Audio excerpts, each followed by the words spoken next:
સદભાવના આશ્રમ હું તમને બે હાથ જોડીને કહું છું કે પ્લીઝ અમને આ બાને લઈ જવા દો, અમને યોગ્ય નથી લાગતું. સદભાવના આશ્રમ થઈ જાવ અમે હાચવી નહીં, સદભાવના વૃદ્ધાને મારવામાં આવતા હોવાની ફરિયાદ મળતાની સાથે જ એનજીઓ છે પોલીસને સાથે રાખીને અત્યારે જે બા છે તેમને મુક્ત કરાવવા માટે અત્યારે હાલ આવી છે. ત્યારે આવી રીતે સાચવાય ના તમે આવી રીતે હેરાન ન કરાય. મારી વાત સાંભળો, 24/7 ગમે ત્યારે એની ટાઈમ આવજો. રેડી? તમે આ વિડિયો જે જોયો છે ને, અત્યારે અમે બા એક જરા સી બહાર એમાં કોઈને શોખ ન થતો એક હોય. મિનિટ. એનો વિડિયો મોકલે કોઈ ખરા એમ. મેડમ મારી વાત સાંભળો, મને બે શબ્દ બોલવા દો તમે. સુરતના પુણા વિસ્તારમાં આવેલ માતૃશક્તિ સોસાયટીમાં 80 વર્ષના વૃદ્ધાને વહુએ માર્યો હોવાનો વિડીયો વાયરલ થતા કાર્યવાહી કરાઈ હતી. સુરતના પુણા માતૃશક્તિ સોસાયટીમાં 80 વર્ષના વૃદ્ધાને વહુ મારતી હોય તેવો વિડીયો સોશિયલ મીડિયામાં વાયરલ થયો છે. ઘરના પેસેજમાં સાસુને ઢસડીને વહુ મારતી હોય તેવા દ્રશ્યો જાગૃત નાગરિકે પોતાના મોબાઈલમાં ઉતારી મહિલા વિકાસ ચેરિટેબલ ટ્રસ્ટ અને વુમન ઇમ્પ્રુવમેન્ટ ચેરિટેબલ ટ્રસ્ટને જાણકારી આપી હતી. જેથી ટ્રસ્ટના હોદ્દેદાર શીતલબેન ભડિયાત્રા અને ચેતનાબેન સાવલિયાએ પુણા પોલીસને જાણ કરી હતી અને વહુ સરસ્વતી શેલડિયા દ્વારા 80 વર્ષના વૃદ્ધા શાંતાબેન શેલડિયાને માર મારતો વિડીયો બતાવ્યો હતો. જેથી પુણા પોલીસ ટ્રસ્ટની મહિલાઓ સાથે વૃદ્ધાને વહુના ત્રાસથી મુક્ત કરાવી વૃદ્ધાશ્રમ લઈ જવા તજવીજ હાથ ધરી હતી. જોકે વૃદ્ધાના પૌત્ર હિરેન શેલડિયાએ વૃદ્ધાને લઈ જવા મનાઈ કરી હતી, જેથી મામલો પુણા પોલીસ મથકે પહોંચ્યો હતો. તો ટ્રસ્ટ દ્વારા વૃદ્ધાને મુક્ત કરાવાશે તેમ પણ જણાવાયું હતું. વિકા ચેરિટેબલ એન્ડ એજ્યુકેશન ટ્રસ્ટ ચલાવું છું અને ઘણી વખત અમારી પાસે આવા ફોન આવતા હોય છે કે ભાઈ અત્યાચાર થઈ રહ્યો છે, ત્યારે અમે જતા હોઈએ છીએ. તો આજે પણ કંઈ એવો જ બનાવ બનેલો કે સોસાયટીમાંથી કોઈએ વિડીયો ઉતારી લીધો, ઘણા સમયથી બાને મારે છે, પ્લીઝ તમે કંઈક કાર્યવાહી કરો. એટલે અમારી પાસે કાર્યવાહીનો કોલ આવ્યો, એટલે અમે પુણા પોલીસ સ્ટેશનમાં કોલ કર્યો કે તમે પણ અમારી સાથે આવો, અમે એકલા જવા નથી માંગતા, કારણ કે એમનો છોકરો છે થોડો માથા ભારે છે. એમણે પણ એવું કીધું કે તમે ગમે તેમ કરી લો, અમે બાને નહીં લઈ જવા દઈએ. તો પછી આ હદ સુધી બાને મારે છે, તો એમની પાસે કોઈ સફાઈના શબ્દો નથી.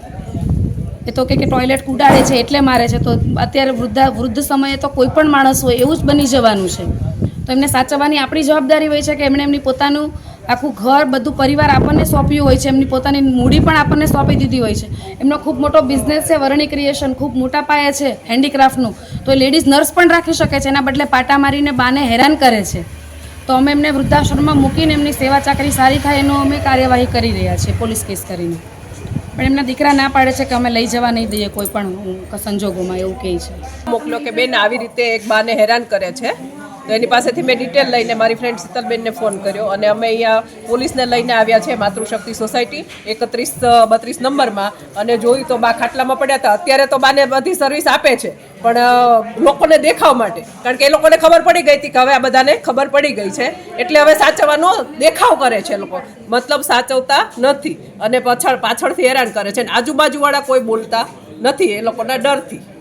પણ કોઈને એવી માનવતા હશે કોઈનામાં, તો એનાથી દર્દ સહન નહીં થયું હોય એટલે વિડીયો બનાવીને મૂક્યો અને અમને મોકલ્યો. તો અમને એ સહન ન થયું, એટલા માટે અમે કાર્યવાહી કરવા માટે અહીંયા આવ્યા છીએ અને આશ્રમવાળાને લઈને આવ્યા છે કે આ લોકો ન સાચવે તો અમે આશ્રમમાં મૂકીને બાને ત્યાં સાચવશું. એમ નહીં, અમારા વૃદ્ધાશ્રમમાં આવવું છે, તમારે વૃદ્ધાશ્રમમાં આવવું છે, ગૌઢાઘરમાં આવવું છે. તમારા જેવા ઘણા બધા બા છે ત્યાં. તમારા બધા ઘણા જેવા બા છે, ત્યાં સારવાર કરશે. આવવું છે કે અહીં નહીં રહેવું છે? તમને બહુ મારે છે તો અમે તમને લેવા આવ્યા છીએ. અહીંયા મારે છે ને, હેરાન કરે છે ને, તમને મારે છે ને. કોણ મારે તમને? તમને મારે છે ને, કોણ મારે છે? દીવાની જરૂર નથી તમારે જરાક ભાઈ. છોકરા હોય ને. હા, પણ છોકરા મારે છે તો હું તમને લેવા જ આવી છું. વૃદ્ધાશ્રમમાં રહેજો, ત્યાં તમને સાચવશું અમે. આવવું છે? ચાલો બા, લઈ જવું છે? આવું છે તમારે? તમને બહુ મારે છે તો હું લેવા આવી છું. ચાલો, આવું છે? છોકરા આવે ને તમારે આવવાનું છે, તમે હાલો. તમને મારે છે ને, જો ને. છોકરાઓએ માર્યા ને તમને? કોણે માર્યા હતા તમને? ચાલો બા. કોણે માર્યા હતા તમને? તમને કોણે માર્યા હતા 2-3 દિવસ પહેલા? અરે અમારી પાસે વિડીયો છે. બા, અમારી પાસે વિડીયો છે. તમને માર્યા હતા ઈ તમે એમને બચાવવા માટે આટલી ઉંમરે પણ આટલો માર ખાઈને તમે જે બોલો છો. છે એક તેનો જીવ છે. આટલું સહન કરીને ઈ ના પાડે છે. બતાવો તો ભાઈ.